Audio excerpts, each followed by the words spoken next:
I just got kicked off TikTok Live for reading Napalm and Silly Putty by George Carlin. And I bet it was some sort of trumpeter too, some maggot. Because apparently they don't like me talking about how George Carlin thinks hockey, soccer, running, swimming, sailing, boxing, bowling, billiards, darts, lacrosse, field hockey and fencing, gymnastics, polo, hunting, tennis, volleyball, and golf aren't sports. And yes, he uses a word that rhymes with maggot, that begins with an F, and puts an a Y at the end as an adjective. He uses that word a couple of times. His words, not mine. Also, talking about golf courses and homelessness and houselessness and prisons. Yeah, George Carlin uses a lot of F-bombs. He always has. What do you expect from a book?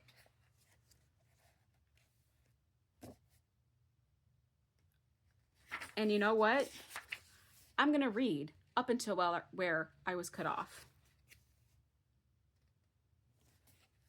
I'll skip the it's not a sport because we'll just go with golf courses for the homeless. This is page 109 out of George Carlin's book, Napalm and Silly Putty, for which I was kicked off TikTok Live.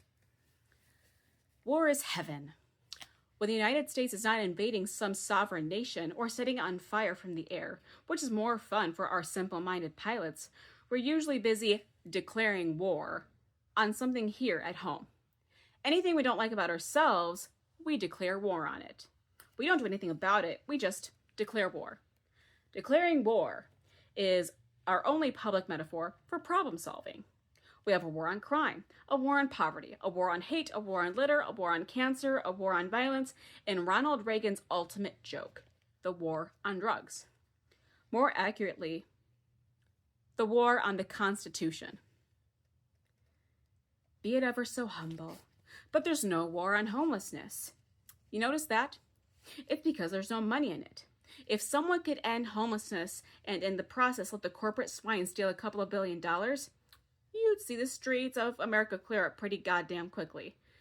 But if you think it's going to be solved through human decency, relax. It's not going to happen. You can end homelessness/houselessness more cheaply by giving people housing than putting them in prisons, putting them through the judiciary system, or having them run the hospital circuits. That costs a lot of fucking money. Houselessness is the reason why your hospital bill and your ER bill is so fucking high.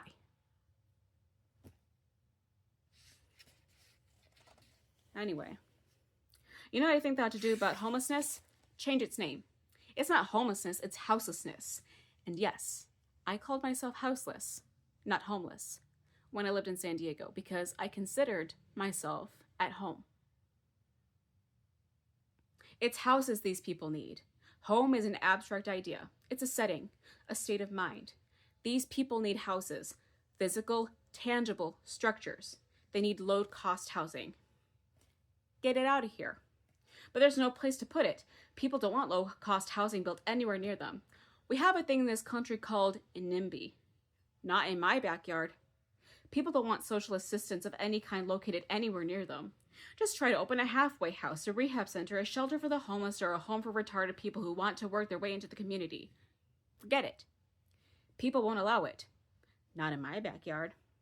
People don't want anything near them, especially if there's a chance it might help somebody. It's part of that great, generous American spirit we hear so much about. You can ask the Indians about that, if you manage to find one. We made Indians just a little hard to find. Should you need more current data, select any black family at random. Ask them how generous America has been to them. Lock the bastards up somewhere else.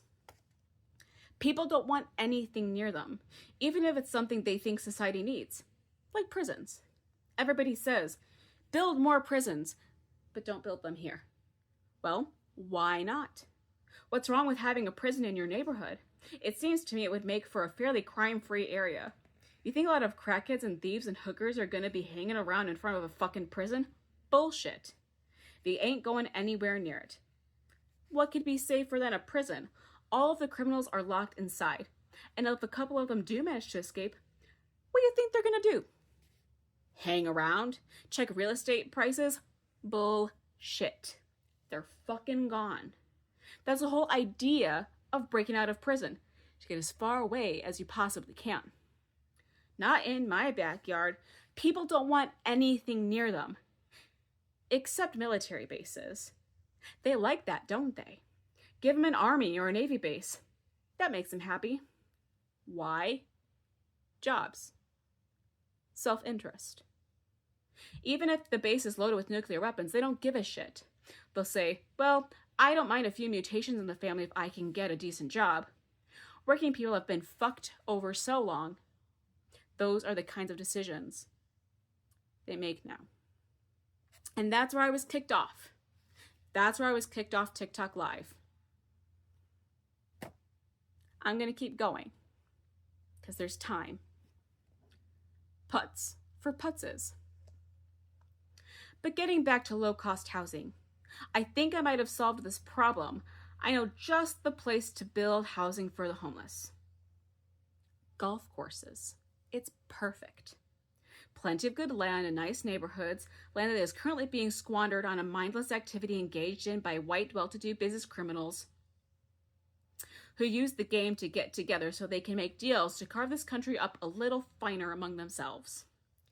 I'm sick of these golfing cocksuckers in their green and yellow pants, precious little hats, and pussified golf carts.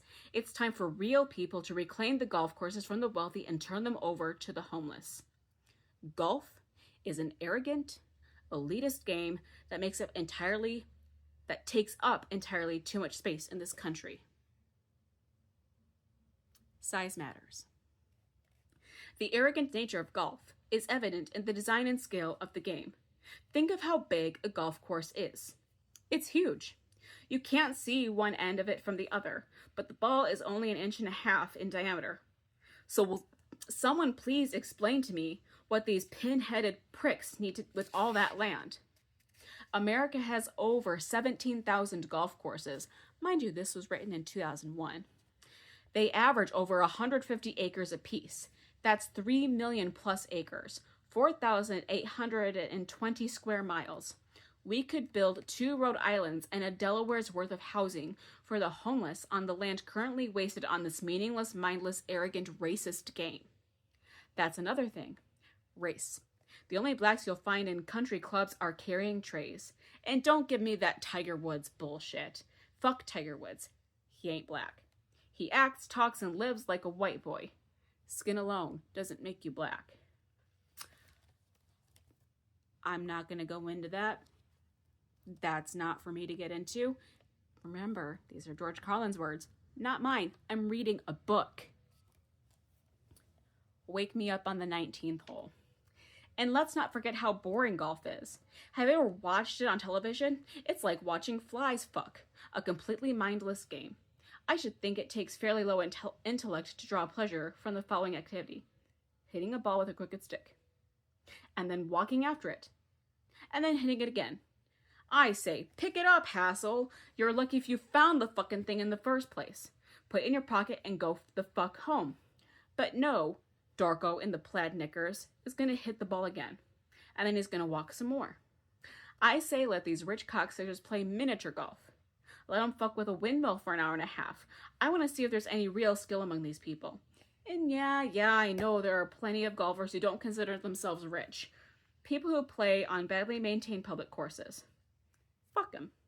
Fuck them and shame on them. Shame for engaging in an arrogant, elitist, racist activity. There's a lot to unpack there, just in that. Because I know people who golf.